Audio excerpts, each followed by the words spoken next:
always pray for peace. So the life of the priest is always a challenge. The life of the priest is always a public life.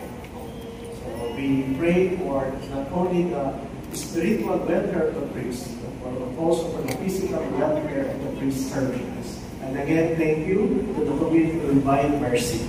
Salamat po. Ika-18 linggo sa karaniwang panahon.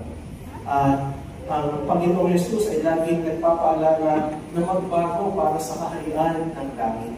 At ang pagbabago ay hindi iwaksilang ang kayamanan at ang kamunduhan, kundi gamitin ang kayamanan, gamitin ang mundo para mas mapalapit tayo sa Diyos at sa kapwa-tao.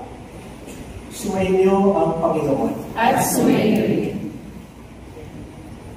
Pagpalain kayo ng pamilya ng makapangyarihang Diyos, Ama, Anak, at Espiritu Santo. Amen. Tapos na ang banal na misa, kumain tayo sa kapayapaan ni Kristo. Salamat sa Diyos.